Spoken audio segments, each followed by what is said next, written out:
So two things. One, the papers are graded, but after spending like an hour yesterday trying to get it to work on Blackboard, I could not figure out how to post them and send them back that way. So check your email inboxes this evening, and I will be sending you back your papers. They will be coming as PDFs with comments written on them with this little app I have that allows me to write directly on it. So a couple things about the papers. One, all the comments are going to be in little tiny red letters. So if you are on something that doesn't allow you to see comments posted, you might not see them. So you're going to probably want to open it on a computer as opposed to your phone if you can. If you have any questions about any of the comments or the grades, feel free to reach out and let me know. They were pretty much in line with how they typically are. Some A's, some B's, some C's. Nobody failed the thing. It was everyone put in an honest effort. So the lowest you could get was a C. We can talk more. All the comments are there on the papers for what I was looking for and things that I think you could improve on. The only other thing I wanted to talk about is a slash grade. So I will have written on it a grade letter like A, B, C, etc. However, some of you will see a grade that looks something like this. What this means is that your grade falls somewhere between a B and a B+. So basically, I grade these papers on a 4.0 GPA scale, where 4 is A, 3.7 is A-, 3.3 is B+. So if you have this letter, this means you have a 3.5 going into the grade book. Or no, this one would be a 3.15, halfway between a B, which is a 3, and a 3 and a B+, which is 3.3. So if you're wondering what does this mean, it's not a choose your own adventure where you get to choose which grade you want, but rather you have a halfway between. Basically, the letters aren't focused, don't carve up things precise enough for me to capture papers. You can think of like a B/B+ as if you were to do it in the number system, it'd be like an 87 or something like that. And then a B+ would be like an 89 or something along those lines. All that makes sense to everyone? Just so if you see, you very well might not have a slash grade. You might just have like a straight B or a straight A or a straight C. But if you get a slash grade, that's what it means. Don't freak out. If I forgot to put the grade, sometimes I put the grade in the grade book and forget to actually write it on the document itself. So if I failed to put it on the document itself, just reach out to me and be like, hey, professor, you forgot to tell me what my grade was on the assignment, in which case I will just give it to you. All right, and again, check your email inboxes for your papers coming back. If you gave me your email address at the start of the semester in the discussion board post, then expect to see it there. If you didn't answer that discussion board post, so I don't have what your preferred email is, I just use whichever one is on the Blackboard. So that means it might be like an old, some of them are connected, like if you transferred from a community college, some of you, for some reason, the community college email address is still the one that's loaded onto the Blackboard. So you might have to go and check. And if it doesn't come through after a day or so, just email me and be like, hey, professor, I think it went to an email address I don't have access to anymore. Can you send it to this new email address? So again, check your email address. There'll be a PDF attached. There's not a virus attached to it. Just download it. It'll have all the comments. I tried to be pretty thorough. I highlighted places that I think you could improve. I gave you some examples. So instead of just saying something like this needs to be clearer, I will say, for instance, one way you could have made it clearer would be to have said blah, blah, blah, blah, blah, blah, blah. So hopefully those comments are helpful. All right, now into the topic for today. No, they were not sent yet, Justin. I'm sending them tonight. I tried yesterday to get them on the Blackboard, and after an hour of beating my head against the wall, I finally decided I quit. I'm just going to email them, but I didn't have time to send all the emails last night. So you'll get them today. All right, the topic for today is equality. Specifically, of course, equality and technology. But simply put, what is equality? What do we mean by it? Or another way of putting it, what does it mean for two things to be equal?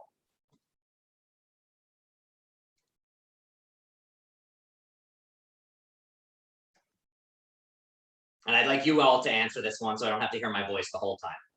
It's one of those things that we all kind of talk about a lot, but we take a long time to, or we don't always actually take the time to identify exactly what it means. So equal opportunity, Joel, is part of it, but you can think of equal opportunity as one type of equality. So we will be focusing on equal opportunity. Equal opportunity. But what does even that mean? To have the same accessibility. So that's the key word. So same accessibility. And so that's the key word, same. Equality has to do with sameness. In a math class, if you say that 7 equals 3 plus 4, what you're saying is what's on the one side of the equal side is at the end of the day the same as what's on the other. So when we're talking about equality, what we have in mind is sameness. So on the whole then, do we think of equality as a good thing?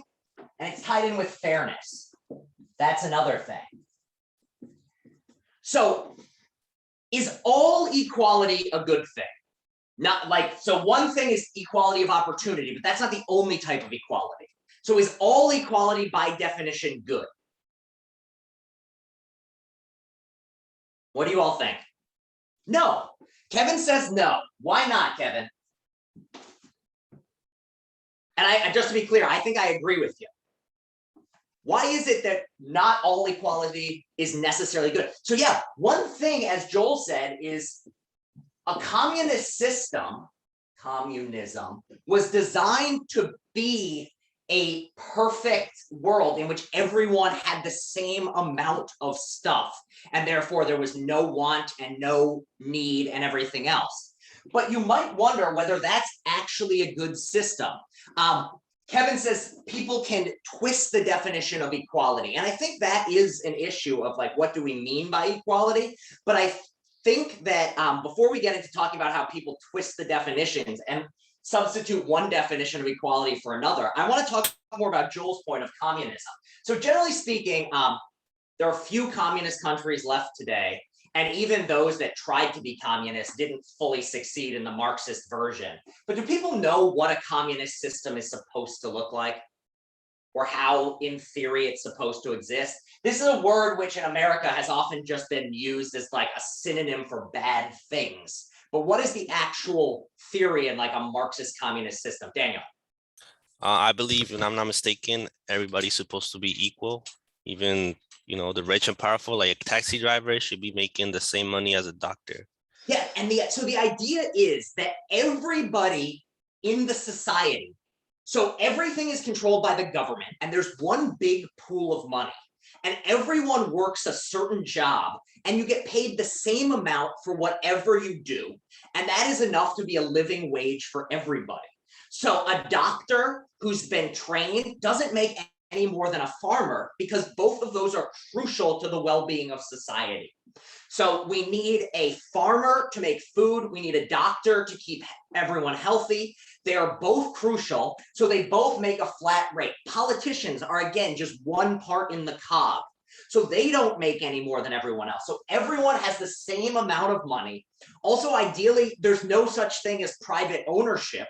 It's rather everything is owned by the government. And then we all get however much we and our families need to survive. It's supposed to be completely fair, completely even. Now, this type of society was great in theory, but didn't end up working quite as well in practice. So what were some of the issues that came up with a communist system? Does anyone know, just historically speaking, what some of the problems that arose for communism were?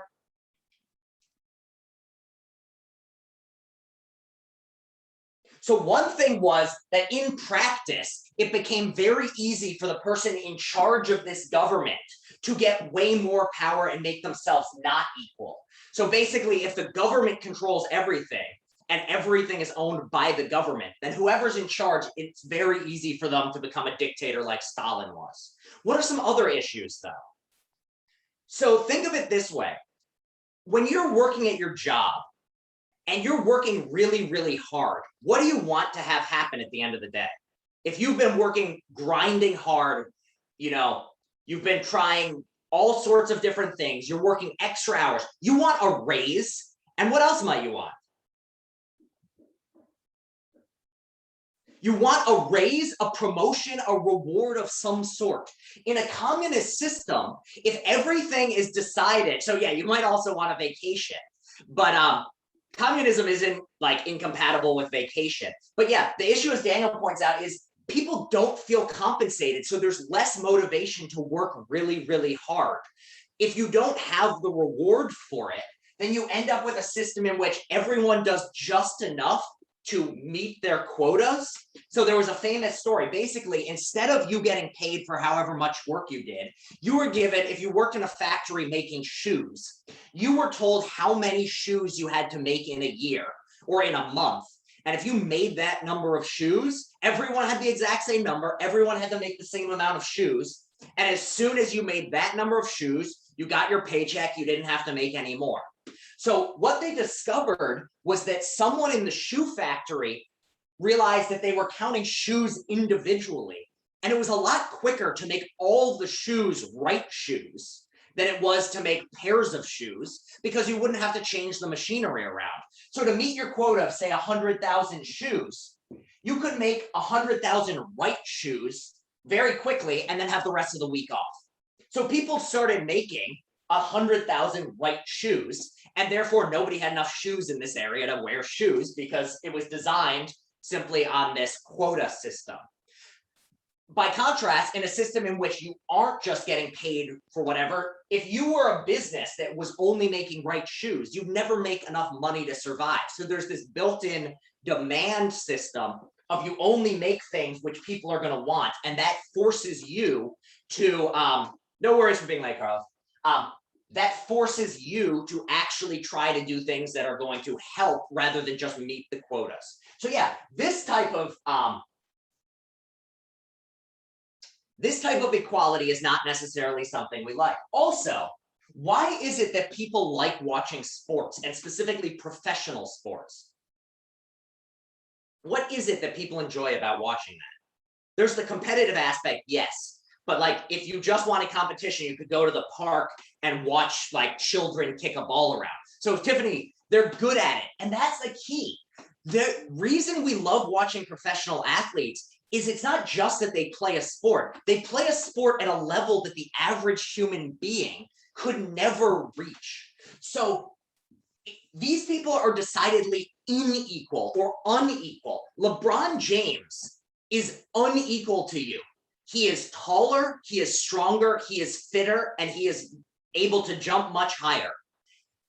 In this sense, we want certain types of inequality as well. We want to see people who are incredibly talented at things. We also want to see, the best dancers.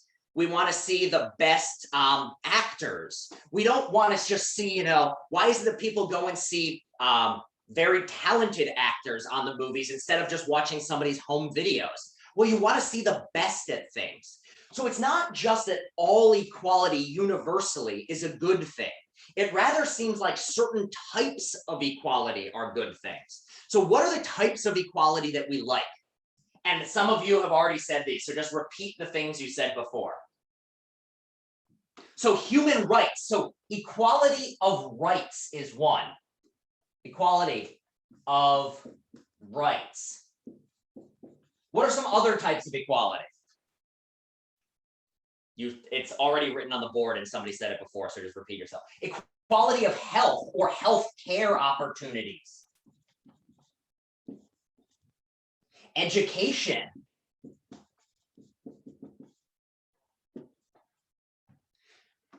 Protection under the law or under anything else you'd have for cybersecurity. So all of these fall under what general heading that we said before?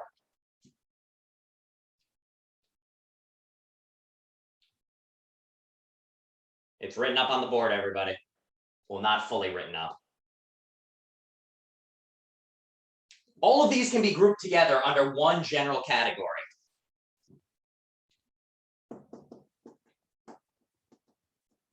Yeah, equality of opportunity. So what do we mean by opportunity? What is an opportunity, or what is it to have equal opportunities?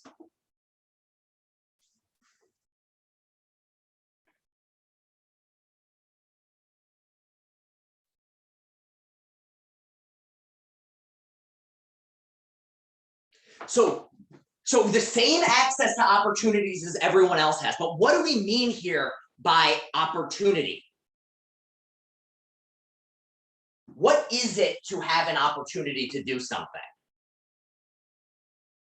In some sense, it's just asking the basic question of, you use this word equality of opportunity, but what do we mean by an opportunity? So Shad says everyone can do something that they want, and that's part of it, that everyone can do something that they want, or at the very least, that we all get the chance to try to do something. Or, so it's not so much that you're capable of doing it, but you're capable of giving a chance to it. So for instance, I do not have the ability to become LeBron James. I'm too short and I'm too unathletic. But to have equality of opportunity is for it to be possible for me to at least try to become LeBron James. It's not prevented me from trying to become the best basketball player I can. I'm able to do this. So it's that I'm able to have I'm in a position in which it is favorable enough for me to try to do things. And part of what goes into this is having access to the same resources or the same beginning point. You can think of equality of opportunity kind of like a race. Think of it this way. We've got a 100-meter race going on here. 100 meters. Here's the 0-meter mark. We've got the starting line and the finishing line. Equality of opportunity is basically the idea that everyone is starting from the same place. So it would be a race in which everyone starts behind the same starting line and tries to run to the same finishing line. That is equality of opportunity, because the idea is everyone has an equal opportunity to win the race. By contrast, a case in which there wouldn't be equal opportunity would be one where one of the people starts at the 75-meter mark and has to run, and these two people have to run from the 0-meter mark, and the race is to who can get here the fastest. This isn't equality of opportunity, because who has a major built-in advantage to winning this race? Name them: B, C, and A.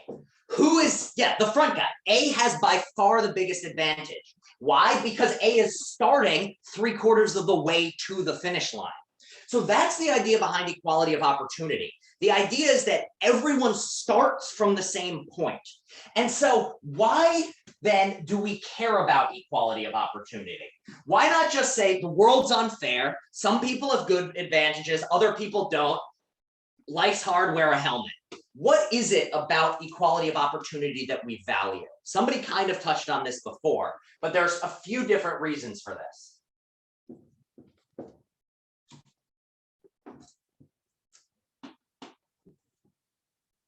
So we all try. We all can try. So why do we care about that? What's the advantage of all being able to try, Daniel? Or anybody else want to pick up Daniel's point? Why is it good that everyone gets a chance? What are the benefits of that? Or another way of putting it, why wouldn't we want it to be the case that not everyone can try? So it gives us freedom. And freedom in what sense? Like, it doesn't, like, it's not like if we didn't all try, we'd literally become slaves, or we didn't have the freedom to try. What type of freedom do we have here? The freedom to do what? So freedom of choice, yeah.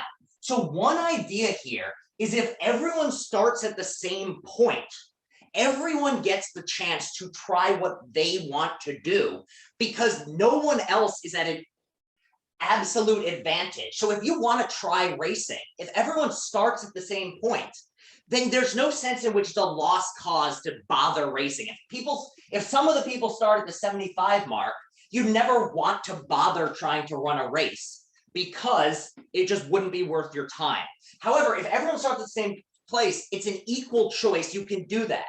Another thing, no one gets left behind in a certain sense. So if some people start at 75 and others start over here, then it seems like these people are just getting left behind. And why is that a bad thing? What is it about having some people starting all the way out front and leaving some behind that's such a bad thing?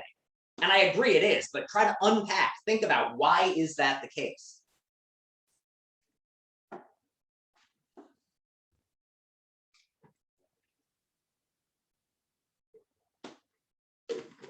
That's one of the key words Daniel just brought up, unfair.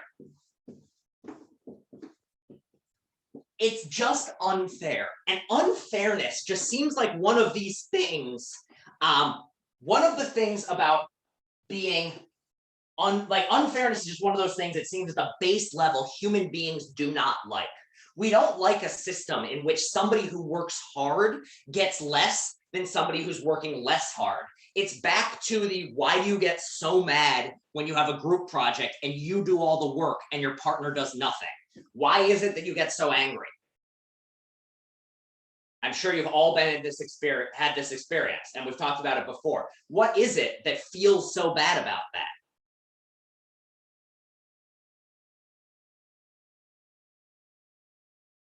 Yeah, they're getting the same points. It's somehow, we want the world to be even. Everyone should get the same amount for what they do.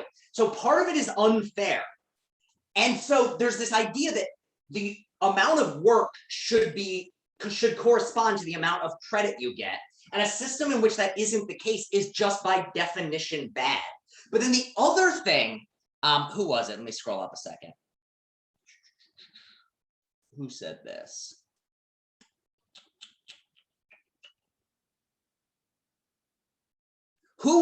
Shad says it also demotivates the people back here. So if you know that somebody up here is starting at 75, it's going to make you less likely to run the race. And why is that a problem?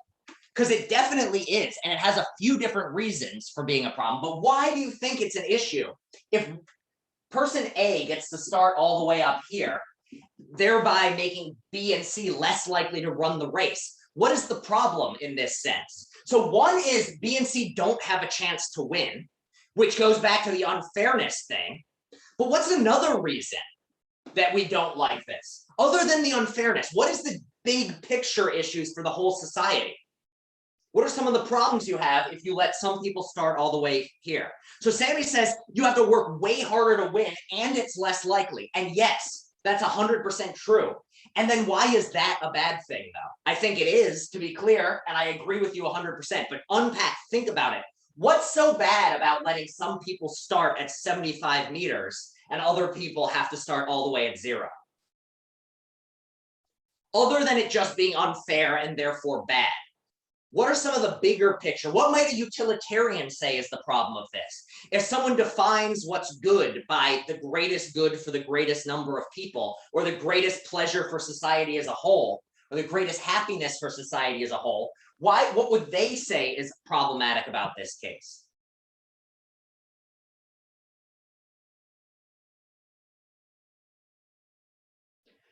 Well, think of it this way. What is the point of a race? Why do the Olympics have a race?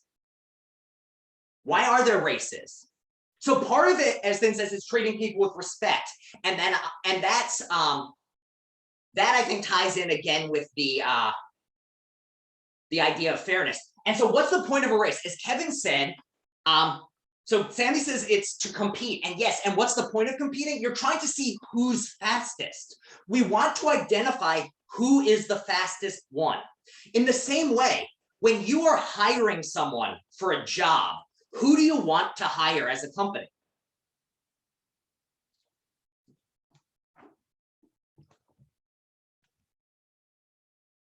You want the most qualified. So in a certain sense, you want the best fit, the best qualified. And so to identify who's the best fit or the best qualified, or to combine the two ideas, imagine you're a football team. Like you own a professional football team, you won the lottery and you bought the New York Giants, and you need somebody on your team who's really, really fast. So you have all these people line up and race. Well, to find out who's the fastest one and the best person, where do they all need to start? If you give them a 100-meter race and your goal is to find the fastest person to add to your team, they all have to start at the same point. Otherwise, it becomes impossible to identify who's actually the best at the job. So what can happen is if you have people who start from an advantage, what you can end up doing is having people get hired who aren't actually as qualified as somebody who started farther back. So think about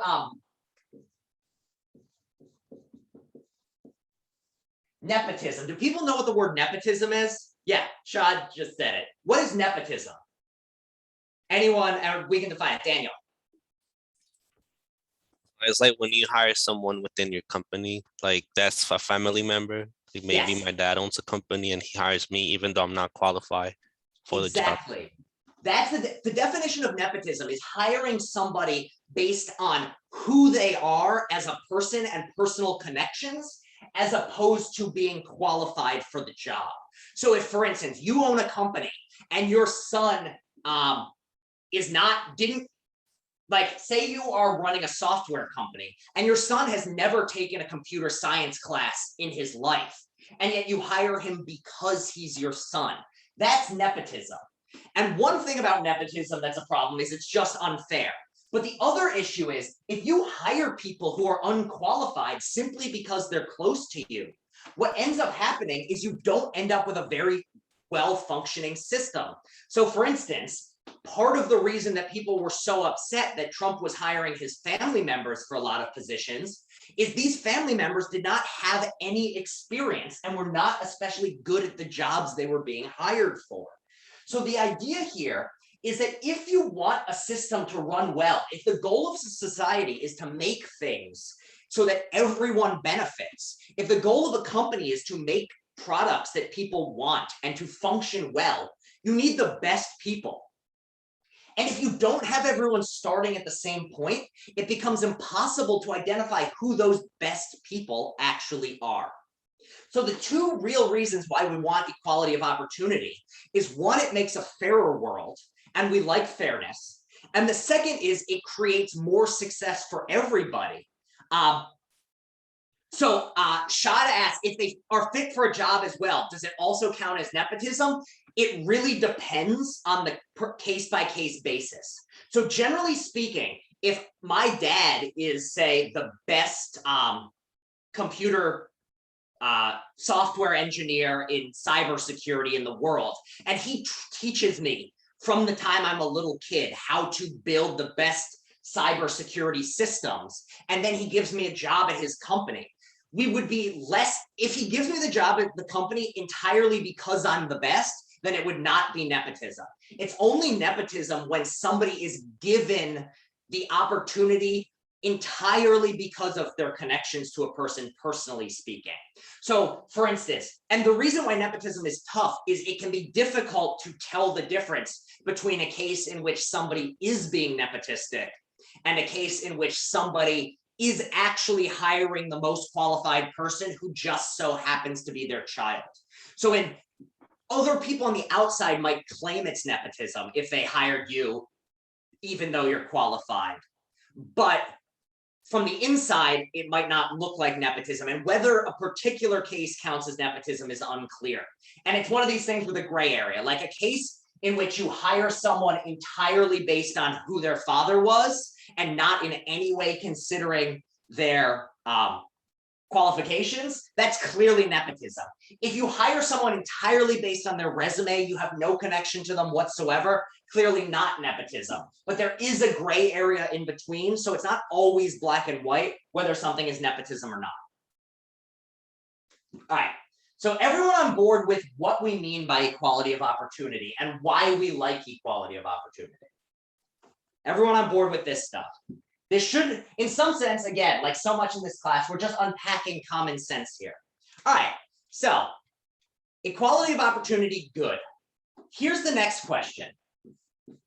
has modern, and I want this to be more discussion-y because this is going to be really, there is no obvious right or wrong answer to this question. And I would like to hear you all's perspective on it because everyone's perspective on this is equal. And I'd like us all to discuss this point. So has modern tech or has cyber tech improved, or I guess increased or decreased equality of opportunity? So are there anti-nepotism laws? I think there might be. I'm really not sure, Daniel. I'm not actually certain what the laws around nepotism are. In a capitalist society, I think the idea is supposed, yeah, it's on a company by company basis. It's not going to be based on the entire, like, I don't think the US government has any anti-nepotism laws. There might be things of you can't get hired by your parents within the government, but I don't think there's a universal, you can't hire your children for a company. Now, a particular company might have something like, we cannot take into account something. Federal law generally prohibits a federal officer from appointing, promoting, or recommending any relative. So yeah, within the US government, it's illegal, provided you don't get special dispensation. However, there's not a law that says like, hey, you CEO of blank company aren't allowed to appoint your child the CFO. It's rather that generally speaking, people on the outside frown on nepotism. So therefore companies are disinclined to engage in it because they know that their shareholders and the general population isn't going to want it. So if I'm the president of a company, like the head of the board of directors, and I appoint my child, that the shareholders are going to look and say, that's not a well-run company. I don't want to own stock in that company anymore. I'm going to sell it. Your share prices go down. So that's the main thing that, that's the main reason that it doesn't happen. But in certain government organizations and things like that, there are official laws as well. All right. So here's the question I want us to answer. And we're going to get into the details a little bit more in, like we'll break it down into parts, but once we get going. But I want to just start generally speaking. In your opinion, has cyber technology and the spread of the internet and smartphones and everything else increased or decreased the equality of opportunity in this world? All right, so let us put some, what's the best way of doing this? Everyone's seen this question, right? I can erase this and now just build up the board and start writing things down. We're all good? I can erase this. All right. Okay. I'm going to put up basically two lists. The decreased list over here and the increased list over here. And what I want us to do as a group is list off the ways in which it's increased it and list off the ways in which it's decreased it. So let's start off. Those of you who have said we've had 3 votes for increase. What are the ways in which equality of opportunity has been increased? Access to same info. And what do you mean by that, Sean? I think you're right. So in what sense, though, does everyone have access to this info? Like what sorts of things are giving you this access and what sorts of information are we talking about here? So the internet, yeah. So just the access to the internet and Google and things like that, or Facebook, means that everyone generally has access to information that's out there.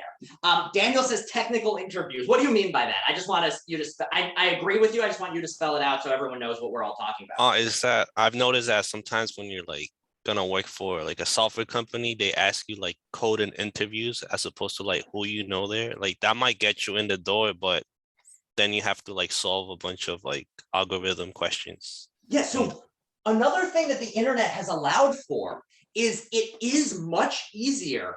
In some ways, it is easier to avoid nepotism because you can get jobs in a way that you don't, it's not about who you know quite as much in certain contexts, because now you no longer have to live near a company to work there. If you are completely qualified and you live in a third world country, you can go somewhere else to get a degree, or you can learn. So say you want to go into computer programming and you live in, say, I don't know, Zambia, and you have access to internet, you grew up poor, but you have a computer. What can you do that you couldn't necessarily have done in the past? Say you're born in like a poor developing country, say like here's Africa, you're from down here, you grew up in a poor area, and you know you want to be a computer programmer when you grow up. What can you do? What are you able to do that people 20 years ago couldn't have done in your area? You can go online and learn programming. You can learn to program using YouTube videos. Yes, you have to study, but you now have the tools to study. 100 years or even 25 years ago, you couldn't gain access to this information. You couldn't learn it because you didn't have the tools, because the internet wasn't there. Yeah, you have almost the same resources in certain senses as first world countries do in a lot of cases. If you put in the time and effort, you can now learn things. Not only that, you can now apply to jobs or apply to school in other countries much more easily. If you've taught yourself computer programming here and you're very good at it, you can now go and apply for a job in Silicon Valley, even though you've never left the country. And if you're good enough at programming, you can now get that job working for Apple that you never would have been able to in the past. So access to the same thing. People can self-teach and then apply. These are things that weren't possible in a lot of cases without the internet. What are some other ways in which it's benefited or decreased? Because I think it's going to be important to highlight some of the decreases as well. But for starters, what are some of the other ways in which it's been beneficial or increased opportunities?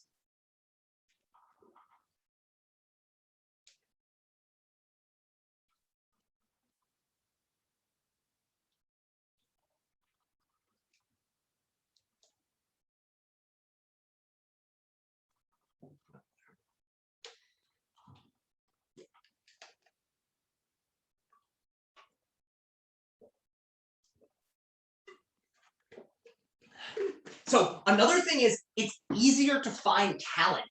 So easier to find talent. So if you're a company, it has made it easier to find talent. So then it's no longer just where you are and who you know gets the job. It's also because so many people of talent can reach out to you because of the internet. It is easier for you to get talented people and for talented people to be recognized. It can create more connections to help people get jobs. Exactly. You can not only now just, you can now, even if you aren't in a particular area, you can network in things in an online setting. Say you want to go to graduate school in something and want to know more about it. You can now email someone in that field and get in contact with them much, much more easily. So these sorts of networking and contacts are also possible. So these, I think, are a lot of the areas in which the existence of modern technology has greatly increased the equality of opportunity worldwide in a certain sense. Does anyone have any others they want to highlight here?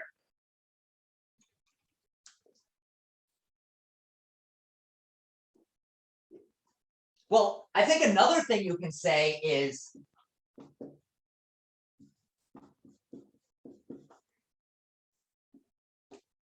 "25 years ago, if you were deaf, it was very, or like, let's say 50 years ago, if you were deaf, it was very difficult to engage in certain types of activities. Or imagine that you lost a leg. If you were somebody who lost a leg in Vietnam back in the 70s and you wanted to work, describe the issues that were going to come up for you having only one leg.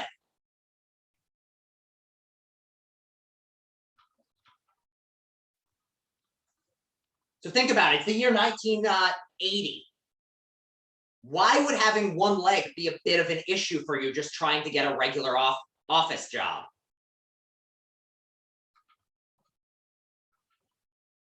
It wouldn't necessarily stop you, but there would be some sorts of issues.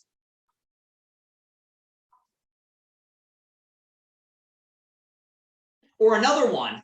So yeah, you need an office with an elevator. You couldn't work for just every company because you were presumably going to be in a wheelchair.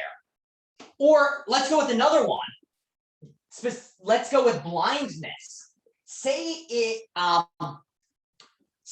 you were a, I don't know, what sort of thing, let's think about this. Say you were working for a company and you started to go blind. You started to lose your sight, and it's the year 1950. Say you worked as a lawyer in the year 1950, and you started to go blind at, say, age 40. What is the issue with this?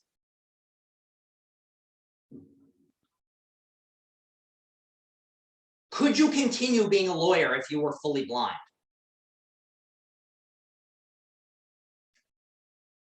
Think about what being a lawyer involves. You're going to court, you're reading documents. No, Kevin says no, and why not? Why would it be very difficult to be a lawyer if you were blind? Yeah, you could probably do it, but it'd be really hard. And which parts of it would be very difficult? You can't read, exactly. Nowadays, if you're a lawyer and you start to go blind, what are some of the things you're able to do to offset that blindness? What are some things that you now have access to that people 50, 70 years ago did not? Yeah, you can have Siri read the documents to you. So you can now, on a computer, you can make font much, much bigger. So if you're starting to go blind and everything is written in paper, you can't make it gigantic. On a computer, you can make it so that each letter is huge and you're able to read it. So there are ways in which disabled individuals now have many more opportunities. If you're somebody who has trouble traveling, you can now work from home in a lot of cases. So this is another way in which people whose physical bodies prevent them from engaging in traditional looking work are now able to work in less traditional environments and make a living that they would never have been able to before. So everyone understand then the disability point or the differently abled point. So these are all, I think, the positives behind it. But I want to now start pushing on some of the negatives. And so I think the positives are very easy to identify. What I want to do with the negatives, though, this is actually going to be a nice transition. I want to move into what some of the disadvantages are in particular areas. And so I don't just want to look at equality of opportunity, generally speaking now. I want to talk about the ways in which it's decreased in economically speaking, economically slash job wise, because while it has increased in a lot of ways, it's decreased it in certain others. And then I want to talk about race, and I want to talk about gender, and talk about how these sorts of things, the equality of opportunity in some ways of these groups has been increased by technology, but also in certain ways has been decreased, tying in with some of the things we talked about in other classes. Everyone on board with the plan? We're now going to go through the decreasing, starting with jobs and economics and that sort of thing.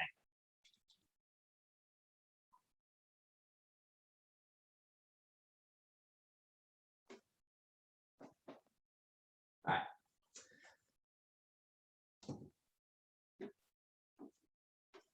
So I want you all to think about this kind of, put on the, so even those of you who thought about it as a positive, what are some of the decreases in terms of economic opportunity and jobs? what are some of the ways in which technology has actually decreased equality? So one thing you might say is outsourcing. So what do we mean by outsourcing here? Companies might hire people in other countries to like pay them less because they Yeah. don't want to pay the wages. So that one are- thing, yeah, so outsourcing, yeah. Sorry, Daniel, I cut you off. You want to finish? no, it's all right. It's just like they want to pay people less so they could save that money instead of Yes. people like having people hire here in America.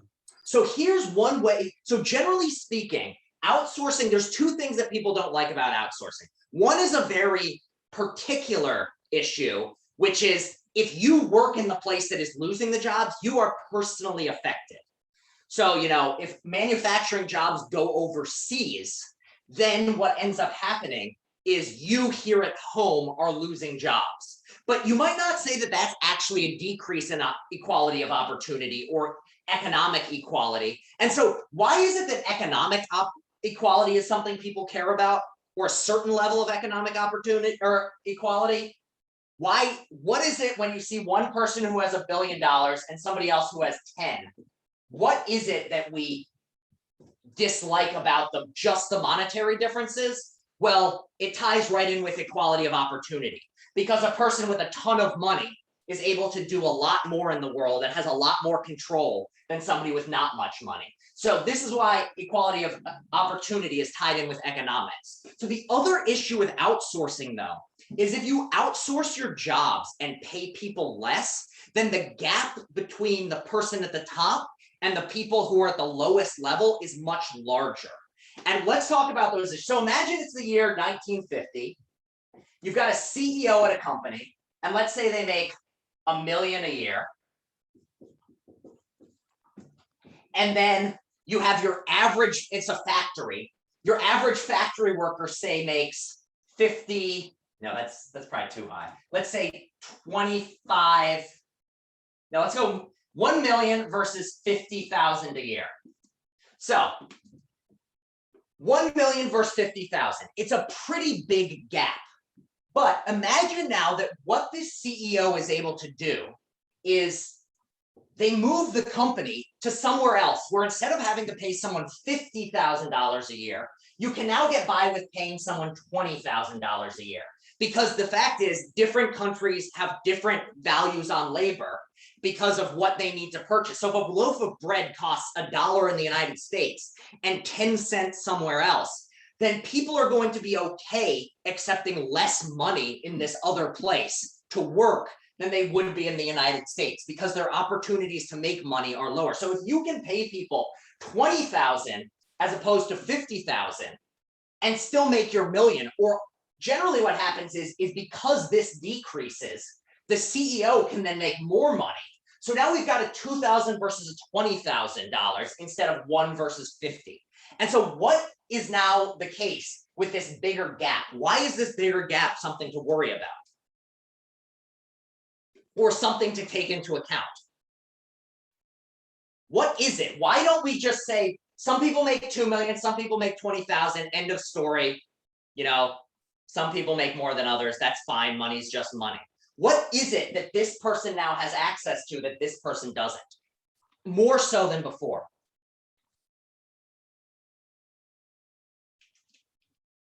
So instead of going with this example, let's talk about something more everyday that you have all experienced. So, economics and jobs, let's talk COVID. What happened when COVID hit to the world, generally speaking? And not the medical side of it, I mean economics and jobs and school and things like that. So there was a lockdown. COVID came, there was a lockdown. And what did that mean for your own life? So many people lost their jobs, but let's just go with your experience in school. What did school become like for you? It became remote. Things became remote. Now, yes, class came and became Zoom. it became online learning. Now, why am I bringing this up in the economics and jobs section? Well, those of you who have done in-person school for much of your life and then did Zoom learning, which one was easier for you to learn? Which one felt more natural and you were able to stay focused more? Most people find in-person much, much easier, and Zoom is much, much more difficult. So COVID led to remote learning, which made learning, generally speaking, harder to do. However, it was harder for some people than it was for others. Who had an especially difficult time with remote learning?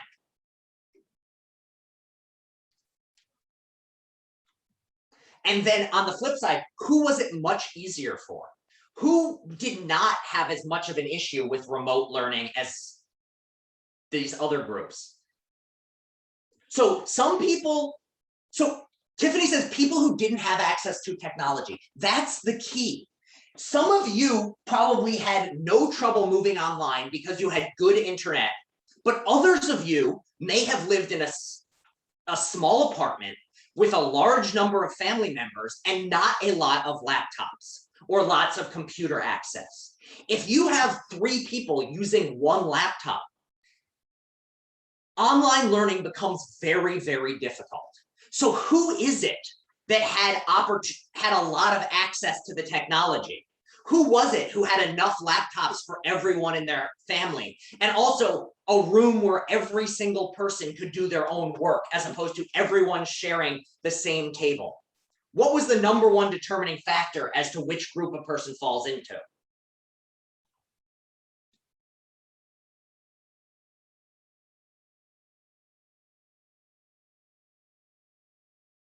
Another way of putting this is, what school do you think generally had an easier job with the transition to remote?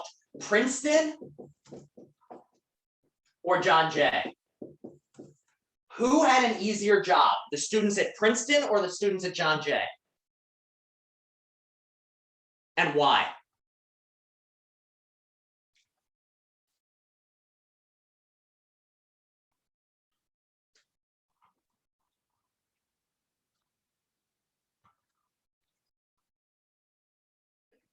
Well, who mainly goes to John Jay?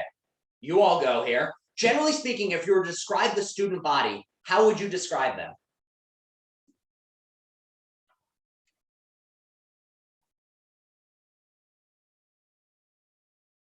Including yourself, quite possibly.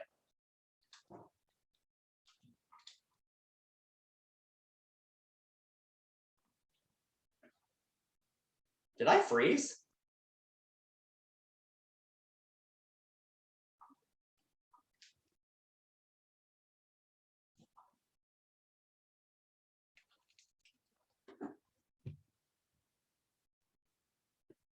Can somebody just type to make sure that I'm still here?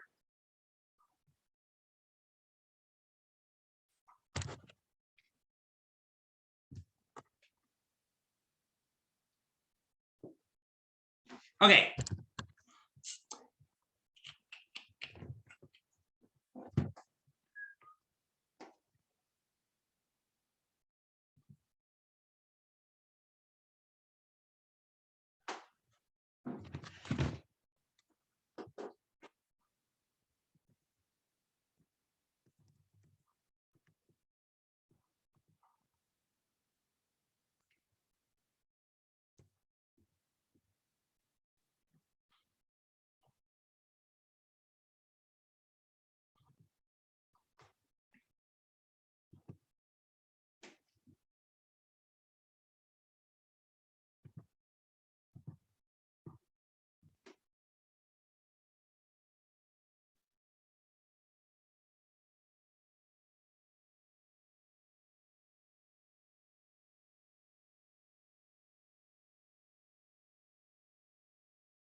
Am I back?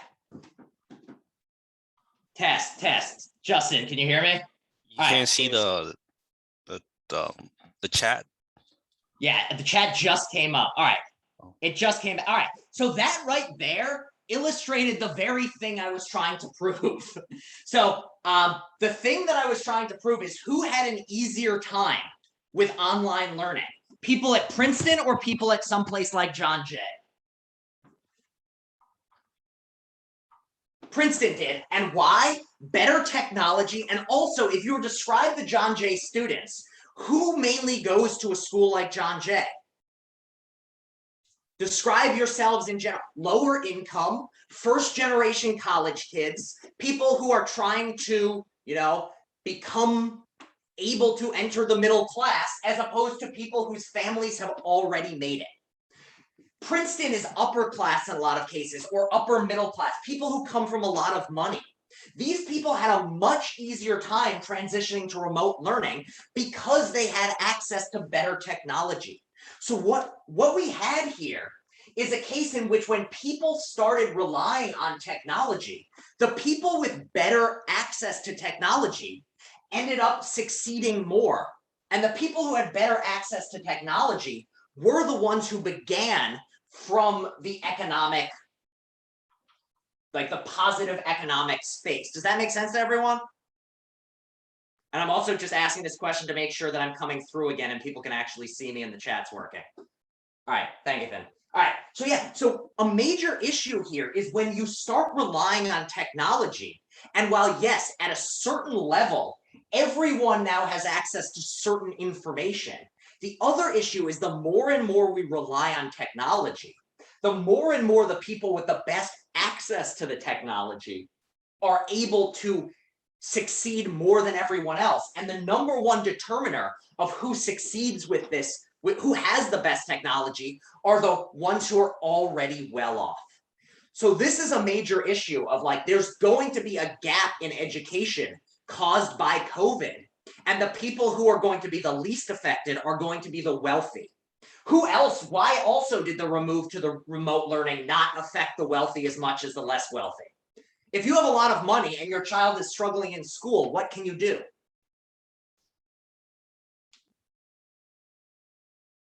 You can afford a tutor. You can get a tutor in the spare time.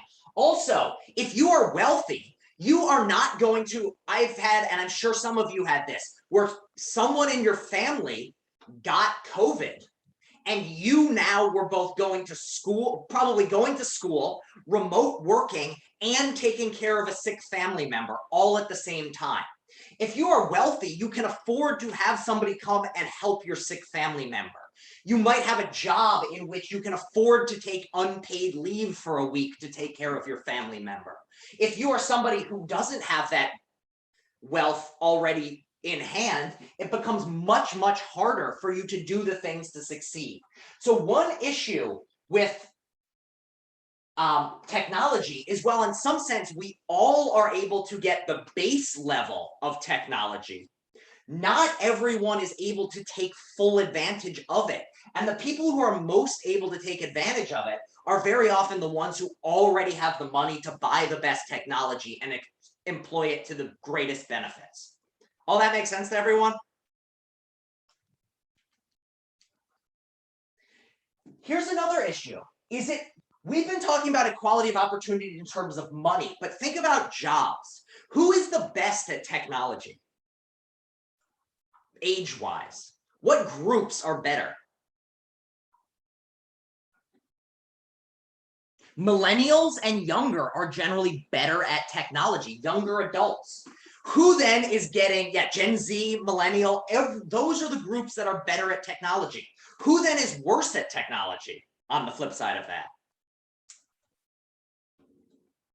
Gen X, and go even further, the boomers. Boomers are worse at technology. There's a reason why OK Boomer became a meme.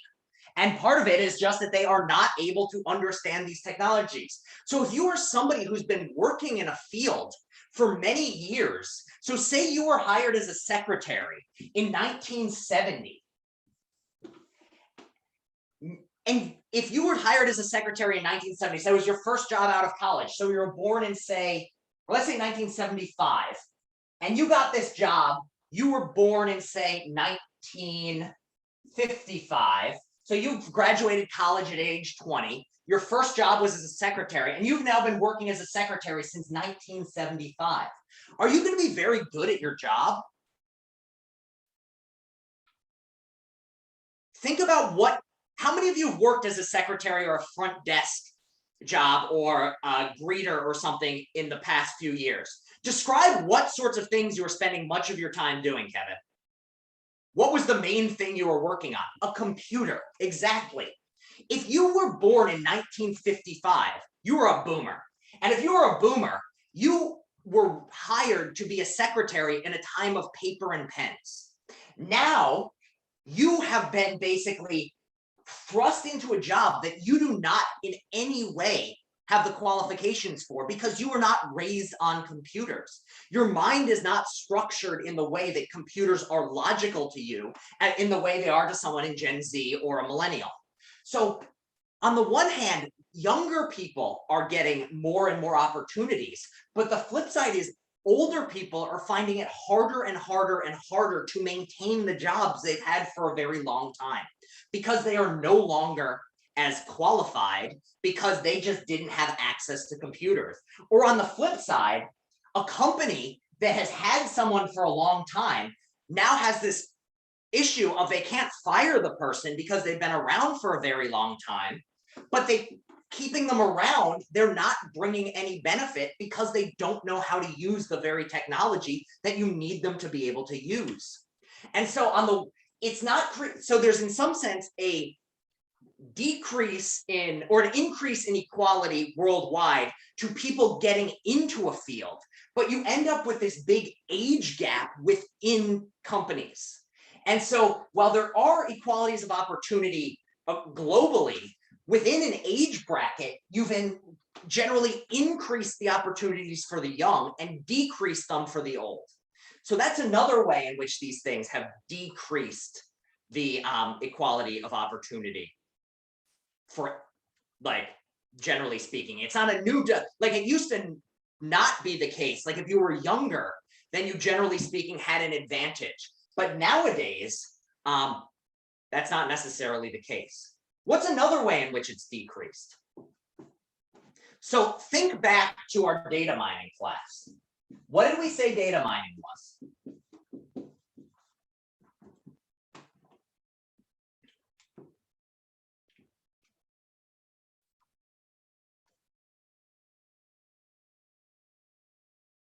Also, testing.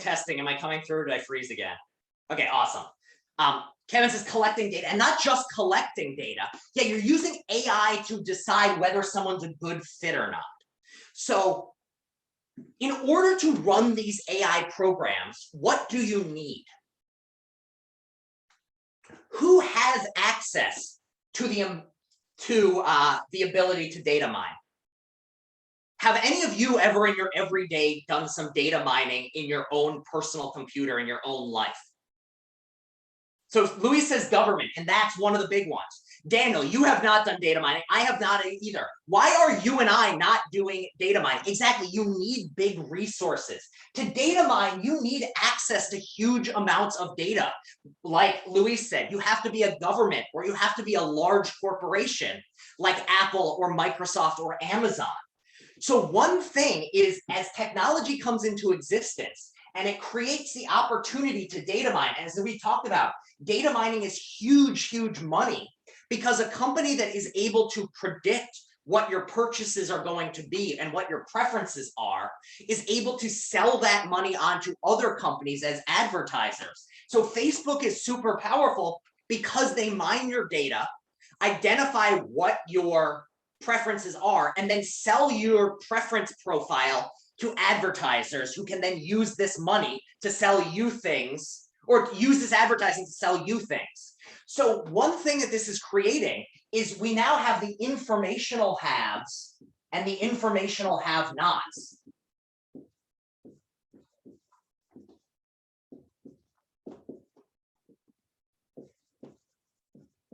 So by this, the haves and have-nots, I mean people who have access to huge amounts of data and resources versus those who do not have access to that data and resources. And so what we have now is, while everyone has access to some technology, the already incredibly wealthy companies who have created the apps that we use every day are getting way more information and power out of these things than your average person is. And so again, even if you now have opportunities you didn't have before, you say are making more money. Well, the company that now is going up 100 times is having even more of a benefit than you are. So they are able to turn this into, because we're all online and creating data, the people who are collecting that data relative to you are becoming infinitely more powerful. There's a reason why we have a Jeff Bezos with $50 billion, $100 billion, in a world in which many New Yorkers make 50,000 or less as an entire family. How is it that we got to this point? Well, Bezos is turning money into more money. And money, the easiest way to make money is to start with money. And one of the things that these big companies are able to do is, because of the access to data, they are able to turn money into money much more effectively than ever before. So let's talk, just quick thing.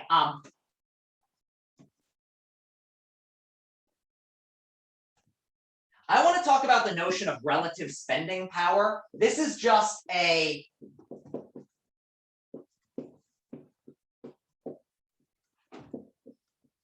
let's just do a short economics sidebar. Have people heard this phrase relative spending power before? It is a term that you may have heard, may not have, but it's something worth knowing. Basically, here's the question.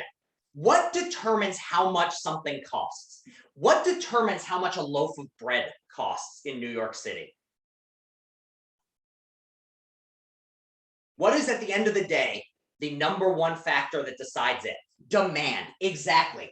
At the end of the day, a loaf of bread is going to cost however much people are willing to pay for it. This is why, if all of a sudden every bakery went out of business and bread was very rare, loaves of bread would cost $100 because somebody would be willing to pay $100 for a loaf of bread. And so demand is the key here. It's however much people are willing to spend on something. And now, relative spending power is the idea that $1 does not buy you the same thing everywhere. If you're in the United States, what can a dollar buy you? Or let's say $50. What can you get with $50 in the United States? Yeah, you could get an Arizona iced tea for $1. For 50, what are we talking about buying? A full tank of gas? Could you buy, what are some other things you might buy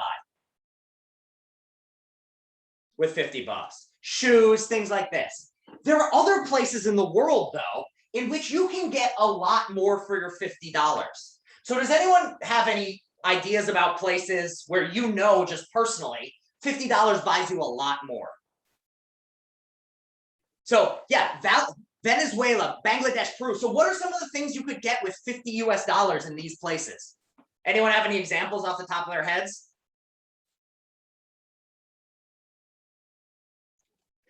Yeah, in Venezuela, you are making a ton. You can buy a lot of things. Luis says clothes, but yeah, instead of buying one pair of pants, you can buy, 20 pairs of pants. There are also places where you could start a small farm for $50. You could buy 2 cows.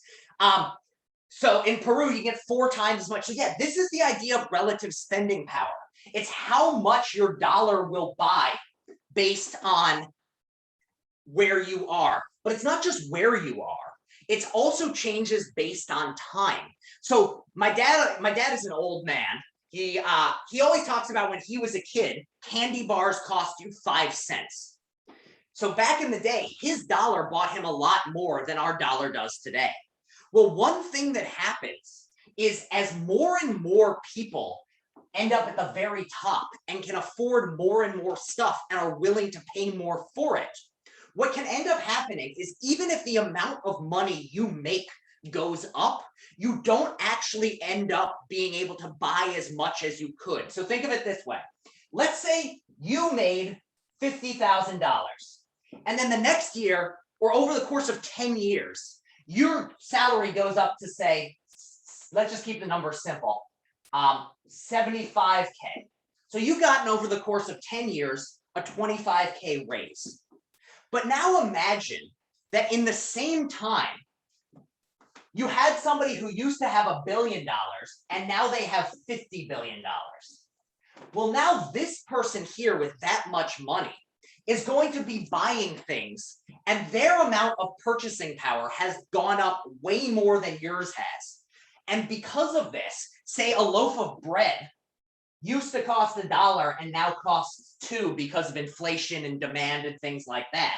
Well, you're not going to see the same amount of benefit in your increase of 50% as this person does in their increase of 500%. So this very wealthy person is going to now, even though you now make more money than you did 10 years ago, in a grand scheme of things, you actually have less purchasing power than you did before. You cannot actually, even though you make more money, you don't actually have the ability to buy as much as you did 10 years ago. And so one of the other things that is happening with technology is as the very wealthy get more wealthy from turning their data into money, the rest of us have less purchasing power than we did in the past. Does that make sense to everyone? Just the economics behind this, where yes, everyone has the opportunity around the world to get in like never before. If you learn online how to code, you can get jobs you couldn't before. However, at the same time, your ability to do everyday tasks compared to the extraordinarily wealthy has become more and more difficult. There's a reason why the average American, why millennials are all in debt and boomers were not. And part of the reason is that the amount of, even if millennials are making more money than people did 10 years ago, things are also costing much, much more. And therefore, things like college is raising prices outside. Part of the reason the CUNY system is so wonderful is because tuition is not going up at nearly the insane rates of private schools. So does all this make sense to everyone about how as things increase in price, they might increase faster than your actual increase in salary is? And the people who do not have to worry about these are the super duper wealthy, which is being made possible by the increases in technology.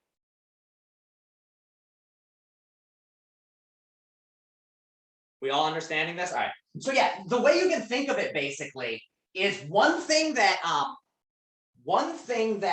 technology has done is the super poor who have access to technology are getting, so let's say it was the year 1970. You had the super poor down here and the middle class here and the supremely wealthy here. Well, one thing that's happened today, now 2021, the incredibly poorly off are being raised up. They are being raised up because of technology. So we've now got our first line at about here. The middle class, also with access to technology, has gone up slightly. But the thing is, this group, thanks to technology, is up here on my wall. And I just drew on my wall, which is probably not a smart idea. I'm gonna have to wipe that off later. But so in some sense, yes, there has been equality being joined in certain places, but in other places, the lack of equality is growing more and more and more. So everyone understands the economic side of the ways in which it's decreasing. Now, I don't necessarily think that these things offset everything you all said before. I think it is a very much an open question of, in the grand scheme of things, has technology made things better or worse? I think it's an open question. There's still time for us to decide. But I think it's important to recognize that even though there have been a lot of ways in which technology has helped the world, it has not just all been positives from an economic job perspective. That makes sense to everybody? All right. So the next things I want to talk about, let's just put them together on the board because they overlap quite a bit. Race and gender. Now, we could spend an entire class defining these things, but I've generally found you are all growing up in New York. You're quite sophisticated in these things because you You are all much better at using correct pronouns and asking people their pronouns than I am. And all of us are much better than old people are. And also, you grow up in such a multi-ethnic area, you understand the sophisticated ins and outs of race and the fact that, race is a social construct that isn't neatly divided. So everyone, I don't think I need to define these things. Does anyone feel we should? If not, we can move on to talking about the technology aspects of it.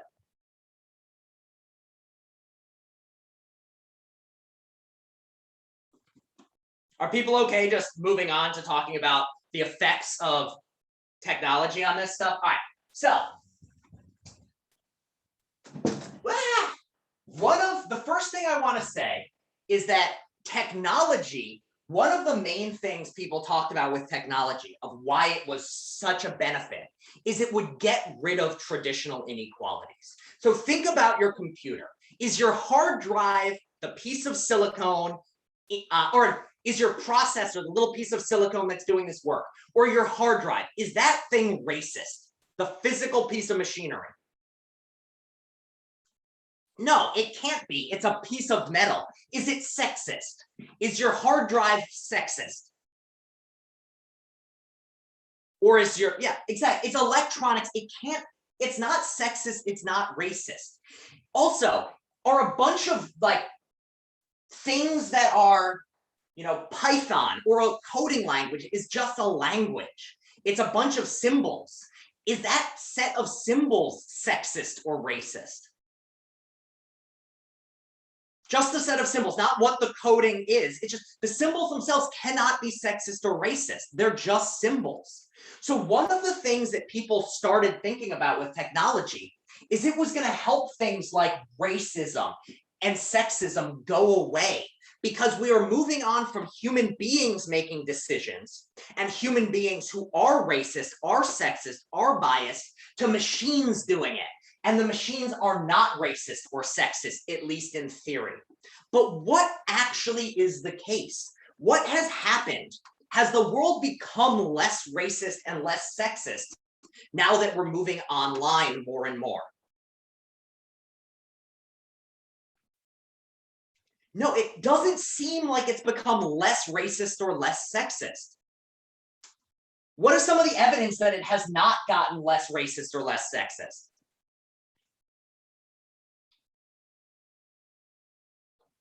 Well, just think back to our most recent president before Biden. That was the first time we've ever had a president in the United States saying, throw out the foreigners, or at least the first time in a couple hundred years. What are also,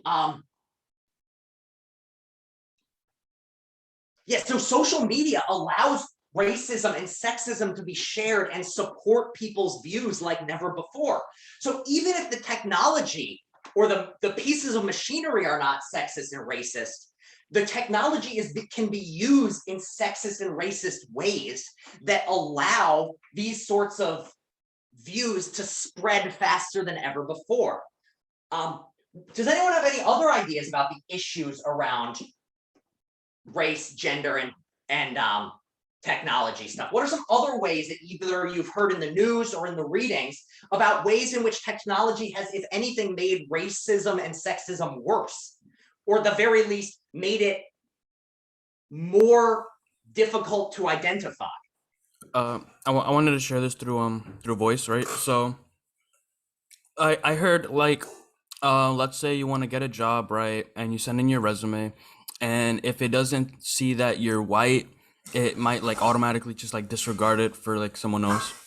So legally speaking, that sort of thing is illegal. However, it is much harder to identify that sort of thing in a computer setting than it is in a face-to-face setting. So if I go up to somebody, so if a person of color goes up for an interview and the person doing the interview is dismissive of them and says racist things, then it's going to be pretty easy to identify this person is being racist. Therefore, they need to be punished by the law. The issue is that in many cases, what is happening is we have AI programs that are not, so the case Justin described in which it actually looks at what your race is and throws you out is illegal and will be prosecuted by a good prosecutor. The issue is that a lot of AI programs end up being racist without meaning to be. So to give an example, there was a program that was designed to identify how likely someone was to recommit a crime. So these were being used by parole judges. Do people know what parole is? What is parole, just in the judicial setting or judicial context? What does parole mean?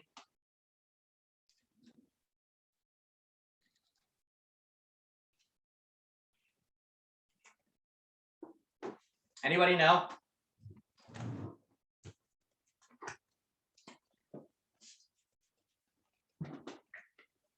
If you don't know, can somebody just type to make sure that the thing hasn't frozen and I can then explain this stuff? Oh, can you Anybody? see the chat? No, I think the chat froze again. Oh, Give me a second, everybody. Let's see. Let me close this out and see. Oh yeah, we definitely froze again. All right, give me 1 second.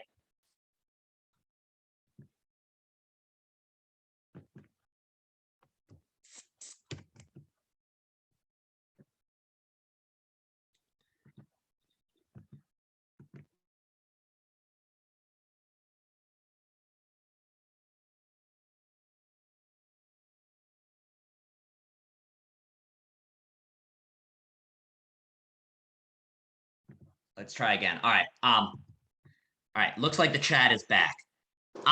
So what ends up happening is that the technology, even if it's not designed for racist reasons. What can end up happening is that the technology, the AI program, ends up effectively being racist without anyone meaning to.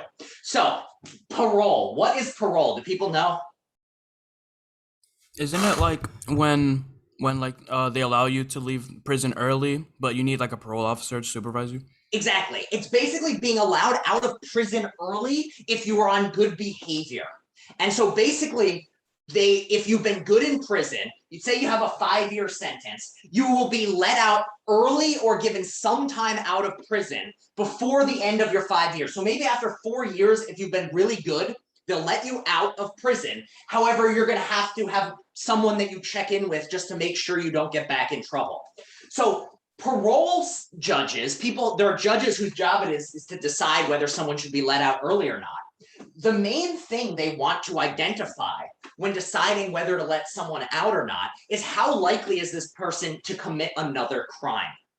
And so one of the things you want is to identify how likely is someone to do this. And so what they would do is look at how this person's behaved, look at their history, and judges are human, so they were biased, and they would make some biased decisions, some non-biased decisions. They were not perfect. There was actually, did I talk about the Israeli parole judges in Hanger before?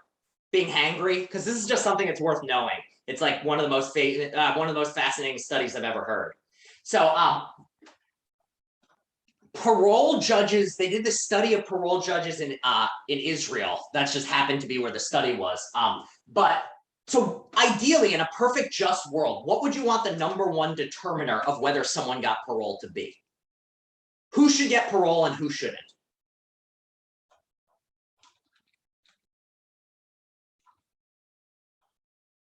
Any guesses? If you were a judge, who would you want to give parole? Yeah, who behaved well?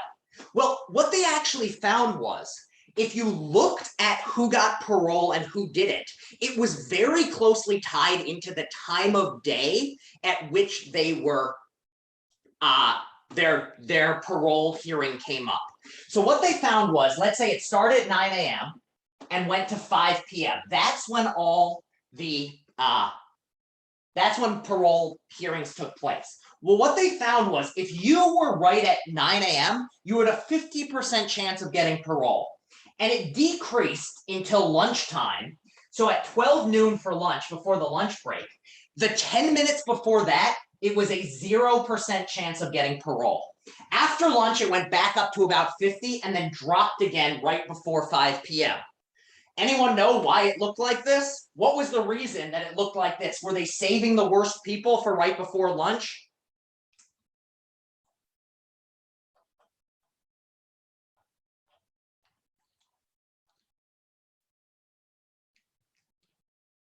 Anyone have a guess? Well, what happens to you if you haven't eaten in a while? Yeah, you get hungry. And what happens when you get hungry sometimes? You get angry and grumpy. You get cranky. So what they were finding is these parole judges were basically so cranky right before lunch that they would give no one parole because they were grumpy. And that seems like a very bad system where whether you're hungry or not determines whether somebody should be allowed out of jail. Well, that seems fucked up. So somebody came along and said, we don't want judges who are human having these problems. We instead want to come up with an AI program that will make this decision for us. This AI program will look to see whether or not a certain person should be given parole. And so we will design this program to take into account certain sorts of things, like what sort of crime did they commit? Where is this person from? Where were they educated? What sort of house did they grow up in? Et cetera, et cetera, et cetera. So when you think about it at this level, it seems like a good thing, right? It seems like a nice program to have. It's supposed to take out the bias of hungry judges. Everyone on board with what it was supposed to do? It was designed for positive reasons. It was not because somebody had any bad intentions. They wanted it to be an ideal world. However, does anyone know what actually happened with this program? After it was operating for a few years, what did they discover? And so this ended up being a biased AI. And even though it did not ask for certain types of things, it ended up being quite racist. And so basically what they started finding is if a certain person committed, say, the way it worked is after you were in prison, this AI program would spit out a number of how likely are you to recommit a crime, 1 being the lowest, 10 being the highest. So if you had somebody who committed a violent crime and had a history of violence, but happened to be white, this program was spitting out numbers that seemed surprisingly low, like 3. And then what happened was, if it was somebody with the exact same history, more or less, they had committed the same number of crimes, the same violence of crimes, the same history, but was Black, they were getting a number like 7 or 8. And what ended up happening is when they looked in this, it wasn't that it was looking at this person's Black, give them a 7. It was rather that a lot of the questions that were being employed in this AI program were things that were correlated with race. So things like, did you grow up in a single family home? As a matter of fact, in the United States, because of historical factors, certain racial groups are far more likely to have single mothers than other racial groups. And that has nothing to do with, that's not a view on how good these races are at parenting or anything like that. It's an economic fact that derives from hundreds of years of slavery and oppression. So what these things ended up doing was, without meaning to, they ended up coming up with a formula that ended up being very racist. So one thing that this does then is that you have this program that is being racist. But unlike a human being who you can say, you didn't give me a job because you said I'm because you said I don't get a job because I'm Black. Well, that's racist. I'm going to sue you. But what can you say to this AI program? The program didn't choose you based on your race. It's rather that it chose a bunch of other things. So should you blame the people who designed the AI model? Well, it seems like you want to be able to blame these people, but the issue is they will claim this program is not designed to be racist. We just designed a program. And you might ask them, like, all right, well, can we look at what the program does to make sure it's not racist? And what are they going to say when you ask them to look at the program? What is the company going to say?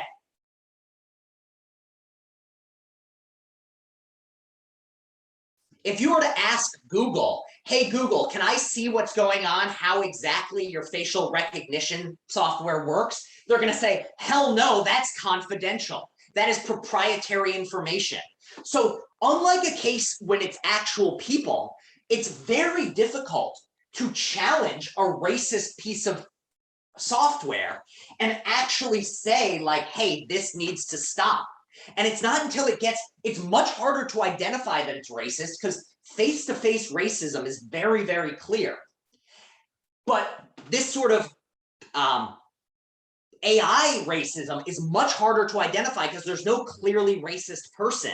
And even if you do see that it's making racist decisions, it's very difficult to prove that it's being racist because you don't know what the proprietary algorithm is.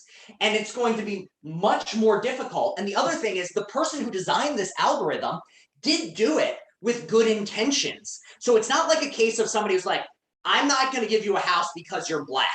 Well, that person did not have good intentions. You can point at them and say, that's unacceptable. In this case, it's much harder because it's unintentional, implicit racism. These sorts of things just become impossible or much harder to stop. Does that make sense to everybody? So in some sense, and so this is what we were talking about last time or a few classes ago with the racist AI facial recognition software. This one ties in with another thing that's with technology is any sort of self-learning system ends up picking up on any biases that already exist in society. So if you unleash an AI on the world and ask it to learn, and do people remember how we talked about with AI programs a few classes ago that are self-learning? Basically, you ask it to do a task, it does it. You then feed whether it succeeded or not back into the algorithm. The algorithm will be adjusted to do better next time, and it will learn and learn and learn and learn. Does this all sound familiar from a few classes ago?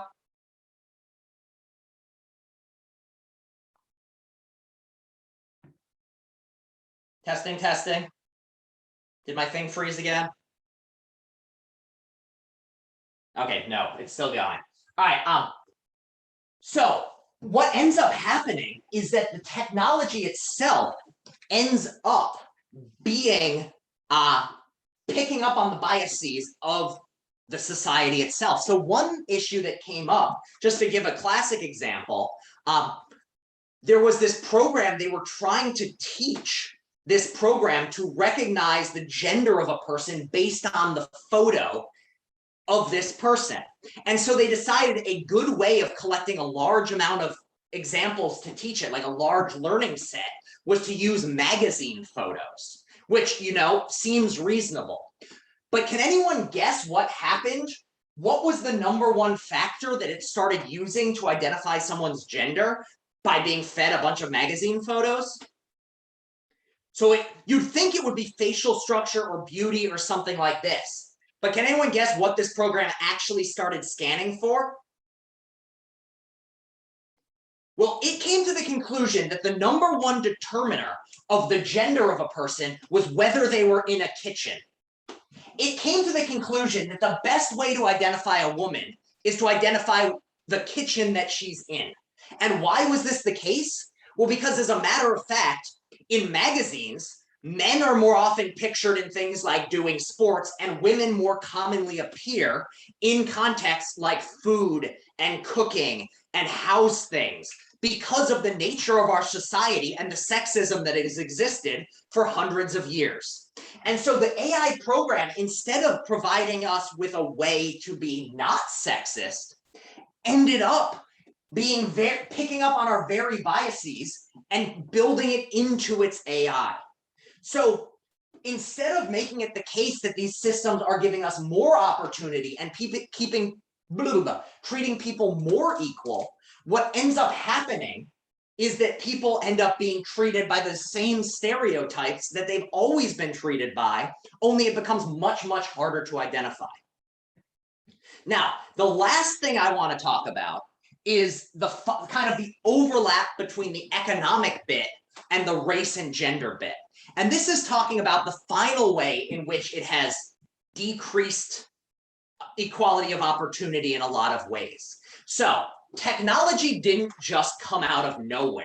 It's not like we shake we waved our hands and all of a sudden software came into existence. We didn't just wave our hands and all of a sudden hardware came into existence. Where does this stuff come from?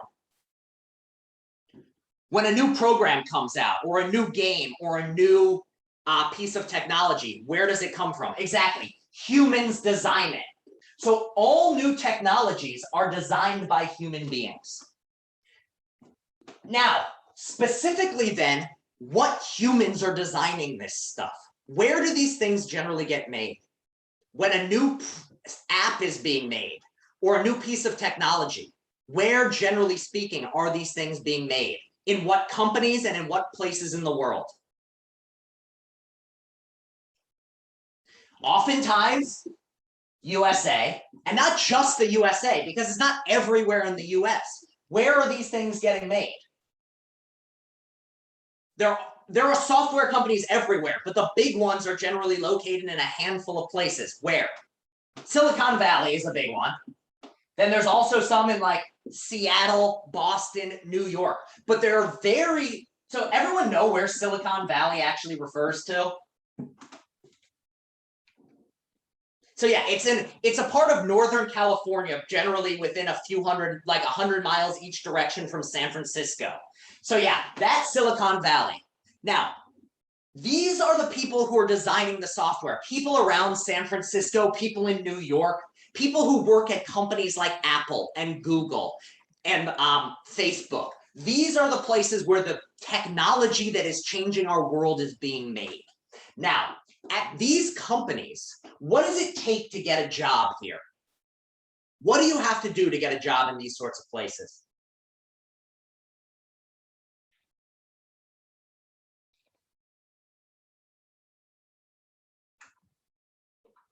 You have to be very, very good at coding. Now, as a matter of fact, what does it take to become good at coding?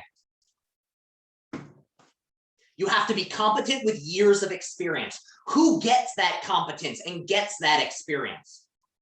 Describe the person in your mind.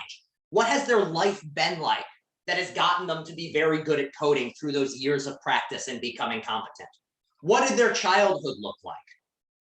They went to good schools is a big one. Not only that, what did they have access to from a very young age? Yeah, they had access to tech from a very young age, computers. What sorts of people then so Silicon Valley really blew up in the late 90s, early 2000s. What sort of people grew up with access to computers in that time? People who grew up in, say, the late 80s, early 90s. Wealthy people, upper middle class people, which meant, in turn, what did these people look like? They were, generally speaking, white. So you ended up, to get a job in Silicon Valley, you needed certain sorts of economic backgrounds, which were very closely tied in with being white. Also, given history of jobs and things, who was spending most of their time on computers in this time? And by that I mean, which of the two genders, or of the many genders, which gender was the one that was being encouraged to learn these things? Men. So what you ended up with is the people who started designing the technology that changed the world early on were white men, because of the economic history of technology and the economic history of the United States that allowed people who were male and white to get access to the things they needed to learn to compute. Also, early on, there was not much money in technology. To go into computers, you had to do it because you loved it and you had the time to learn to do it and the money to support yourself without other jobs. Early on, you couldn't make billions of dollars working into computers, so you needed some disposable income. So often it was middle class or the wealthy who had the money that they didn't have to be working 3 jobs and could spend their time on computers. So these are the people who ended up moving into Silicon Valley, white men largely. So what were the consequences of this? The fact that early on, the people working in technology were white men. What are some of the things that this has led to? Well, look at Silicon Valley today. In your mind, who works in Silicon Valley today, 25 years later? What does the average person look like? They're a man. And what else do they look like? They're white. 25 years later, and it's still mainly white men. I think the statistics are at something like 68% white, around 27% Asian of some sort. And of course, in the United States, Asian, despite the fact that most of the world lives in Asia, we just throw it all together because white people who designed the SAT and other sorts of things were implicitly racist themselves. But let's just say 27, and then the final 5% for everything else. And then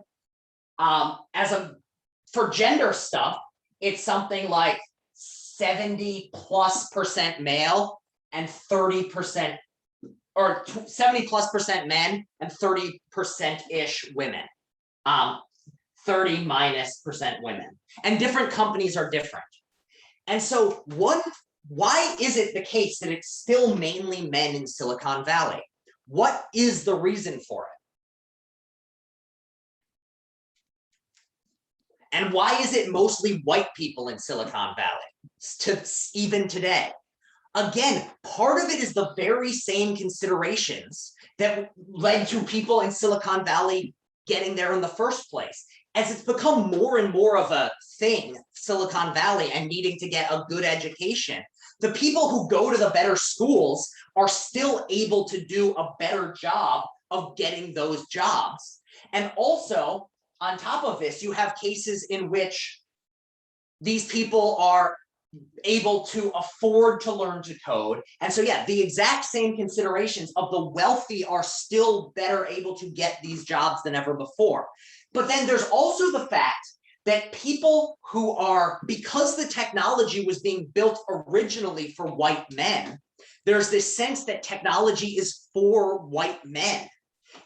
So if you go into an office, how many of you had the experience where you go into an office and you are the only person of color there, or you are the only woman there?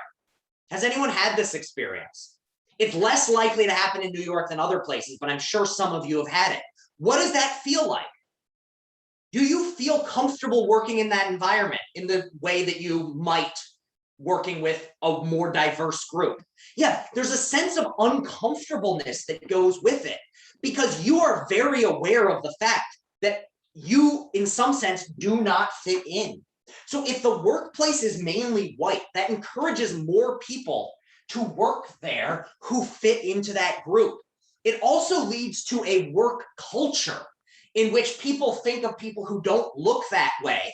They might not consciously think this person doesn't fit this way because they, that person isn't a good fit for our company because yada, yada, yada. Like that, we don't think that person's a bad fit because they're Black.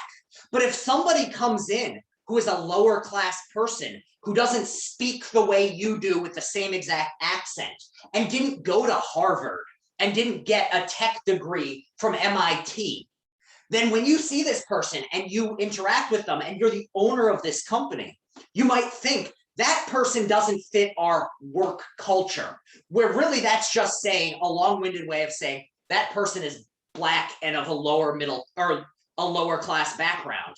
And so even if you aren't thinking of yourself in this situation as being racist, you might unintentionally start biasing yourself against other people who don't fit your idea of what a tech person looks like. And on the same side, people who don't fit that are going to be less inclined to apply for the job, less inclined to feel comfortable and stay working there. If you're a woman and you're surrounded by men, you might just feel very uncomfortable with this very masculine culture and move on from it. So does everyone understand here how Silicon Valley, by starting white and male and being so tied in with learning tech, being tied in with money, it ended up that the very places where these jobs get made, or the technology gets made, these jobs happen, end up building in the very racial the racial inequalities that have existed for a long time. So everyone understand all this stuff? Are there any questions at this point or feelings on this stuff? Can somebody type just to make sure that I haven't frozen again? Okay, thank you, Ben. So all this makes sense to everyone. So we've now got that one thing is the technology creation is unequal. But what impact does this have on society as a whole? The fact that technology is being made generally by white men, what does that mean? What are some of the implications for society at large that this technology, which dominates our lives, is being designed almost exclusively by men and by a vast majority of them being white?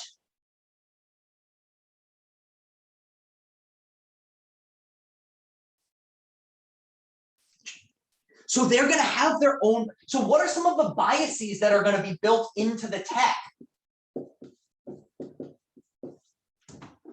So there's going to be things like stereotyping. So for instance, one thing that's true, think about how many of you play video games?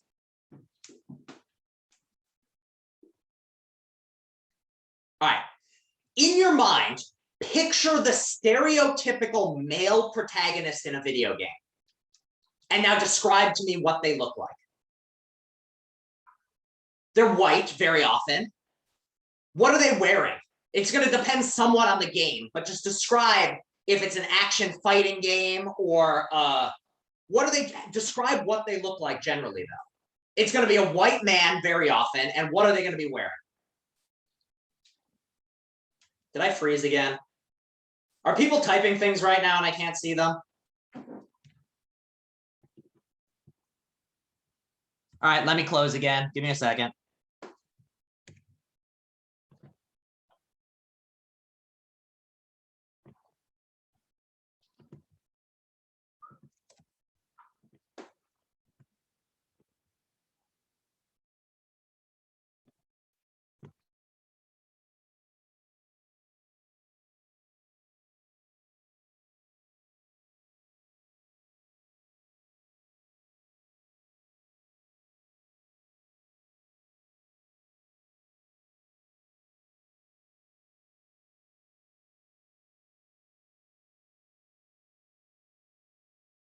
Can people hear me? Yes, I can hear you, Professor. Awesome. So describe, what does this male video game character look like? What are they wearing? We've established they're generally white, but what are they wearing?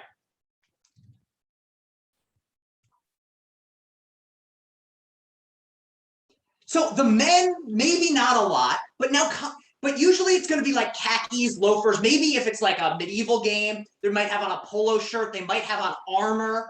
Now think about the stereotypical video game character. What is she wearing? It's going to be Western culture for sure, Daniel. What is the stereotypical female video game character wearing?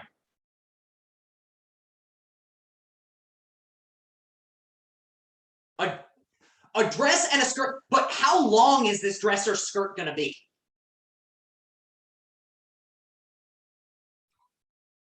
It's going to be short.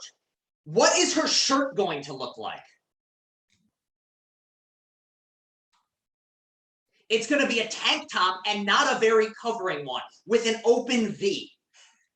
Why is it the case that video games look like this?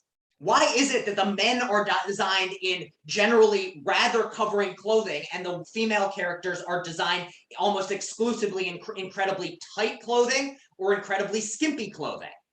Well, because they were originally created by men, which led to men getting into the field, which led to more men getting into gaming. So you've got this idea where they were originally created by men. These men then created things that were appealing to them, which then led to gamers mainly becoming men, which led to more people going into creation of games being men, which created this cycle. So these can have these general sorts of biases get built in to this sort of thing. And to be clear, sometimes it is like blatantly, like some video games with a hypersexualization are problematic in their own right. But very often it's not because men are, why are there more male protagonists in video games than women? Well, very often it's for the reason that men designing the games do not feel comfortable writing a female character.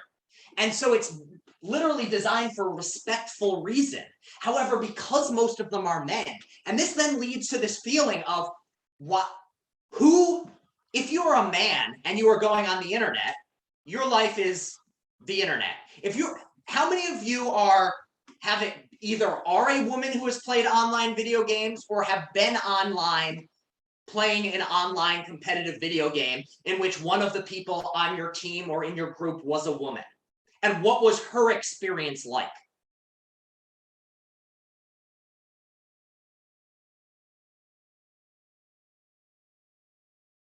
Has anyone ever seen this sort of thing happening?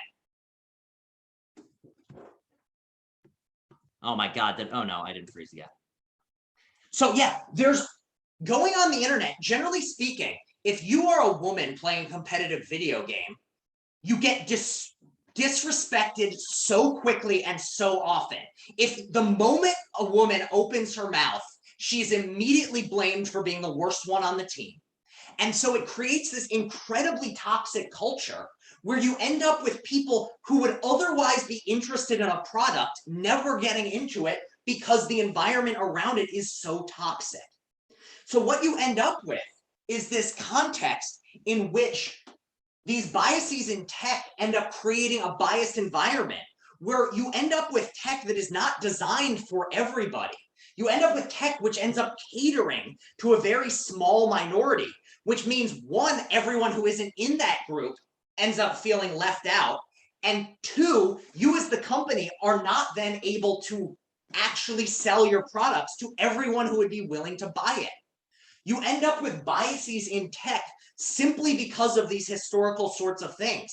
So while in one sense, tech is opening the world up, on another hand, it is helping white people in ways that and specifically white men, in ways that is not helping everybody. Things like another thing, if you are a woman, especially women and men who generally tends to have higher pitched voices on average, women. And one thing is voice recognition software has a much harder time identifying higher pitched voices. So you might have this technology which doesn't work very well for an entire group of people. So if you are a man who's able to use this technology, you now have a step up because the technology was designed by men who, not trying to be biased, unintentionally built those biases into their software, which now gives those very types of people an advantage in the next stage of life. If you start off, if there's an advantage to having facial recognition technology that works for you, and the facial recognition technology works better for men, then if we started where men had a little bit of an advantage over women in tech, it becomes more and more. And this is part of the reason why, historically speaking, if you look back, the number of women in tech has decreased a lot from the 1950s as opposed to increasing. Early on, there were a lot of women working in computers, but as the society changed and the image became men in tech, the tech became more designed for men, which made it harder for women to get into. And we end up with this thing where we now have technology that is only amazing for certain groups of people.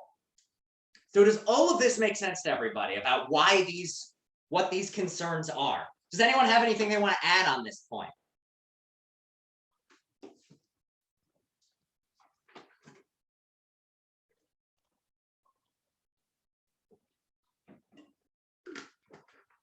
Any last points to add, subtract, questions?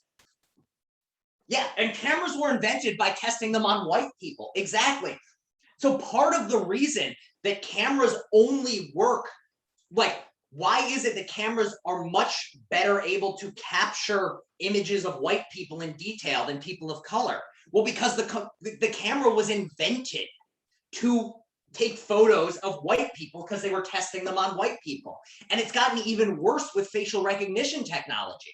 It's now because the people that facial recognition technology are being tested upon are white, it's much better at identifying white people than people of color.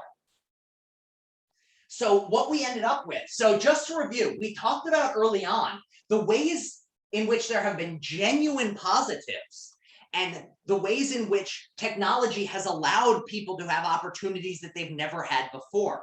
But yeah, Joel says his Face ID doesn't work at night, and that is a very common thing to have happen. Also, it is very common for it to identify. No worries, Sammy. We're going to be finishing very shortly anyway. We're probably only going to go for another 5 minutes. So just to review all we've talked about today, we started off talking about the benefits, the ways in which technology has improved equalities of opportunity. And yes, in many ways it has. But when you recognize this, you also have to recognize that it has decreased equality of opportunities for certain groups of people. People of color, technology is not helping them out as much as it is helping white people. Technology is helping men out more than it's helping women. Technology is helping the wealthy out more than it's helping the non-wealthy. And so even if the average person of color from a third world nation has opportunities they've never had before, you can ask whether that increase of opportunity really is equal to the increase in opportunity that the very wealthy white male population has. And if not, if the increase has only been a fraction of what the super wealthy have increased, you might ask yourself, has the equality of opportunity really actually occurred to the degree that we'd want it to? Are there any last questions, comments, concerns on any of this stuff? All right. In that case, I'm just going to finish off by saying what I said at the start, which is I tried very, very hard to figure out how to return your papers on Blackboard. I failed miserably. And so I will be emailing you back PDFs of your papers this afternoon or evening. Look in your email inbox. If you, at the start of the semester, told me what your preferred email address was, I will be sending it to that email address. If you did not, I'm going to be sending it to whatever email address is on the Blackboard itself. For some of you, it's the community college email address that you used to have. So if for some reason you don't still have access to that email address, when I send it, if in 2 days you haven't heard from me at all, email me and I will send it to whatever email address you're using now. So keep your eye out for the papers. Other than that, I've got nothing I want to add. Thank you all for another good Friday. Have a great weekend. We have class next week, but then the weekend after that is Thanksgiving, so we'll get a little break. Any last questions, comments, concerns, feelings from anybody?